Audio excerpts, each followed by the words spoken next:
I'm with WorldWarSupply.com, and today we're going to cover the disassembly and reassembly of the 1895 Nagant. This was a standard sidearm of the Russian Empire and the Soviet Union later. First, I wanted to cover with you a couple of the holsters. These are being sold widely on the market right now, and this is a post-war holster that comes with them. I've never seen a different holster come with it. It's a pebble grain vinyl. Everybody thinks it's original World War II. It's not. If you look, this one's dated 1964, and if you look underneath the cover of yours, you'll see that it is a totally artificial material made after the war, made with the post-war design also. This was one that was made with that later design, probably right after the war also. This isn't one that's still in leather that I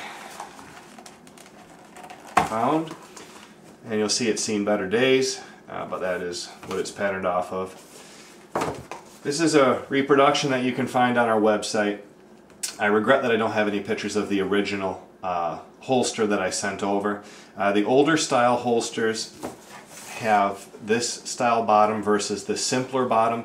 This was, again, an original style, and then as they simplified it later, as the war went on and after the war, they eliminated that step. It's a little harder to make it this way than this way. Again, the original was exactly like this, but it was destroyed during making the pattern for this one. This is the first pattern I got. To see the similarities, though, you have your ammunition pouch here, and the revolver obviously goes here, and it will work either on a belt or clipped. And again, you'll find these on our website should you wish to get an original leather one to replace your post-war vinyl. The cartridge itself is a 30 caliber cartridge. A 7.62 is a 30 cal for the Nagant.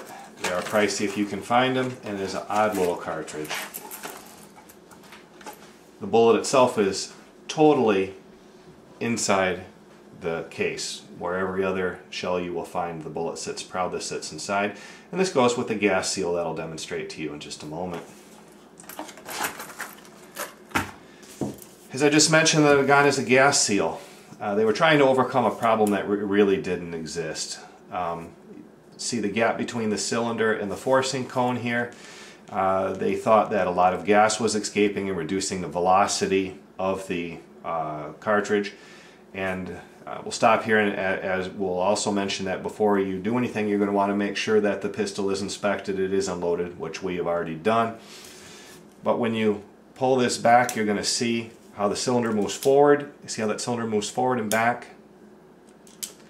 It moves forward and it seals the cylinder to the cone, the forcing cone, and that eliminates any gas from escaping. And it made these revolvers, one of the few things they were good for, besides shooting dissidents at very close range, was that they could be silenced, because nothing escaped here and gave the telltale sound of the pistol being fired, like with other revolvers. But you'll see when it's fired, it comes back and then it rotates.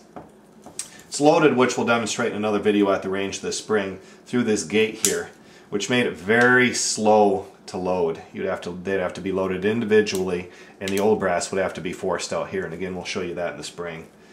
Now we'll get to the disassembly of our model that was made in 1941. You want to unscrew this and pull it forward.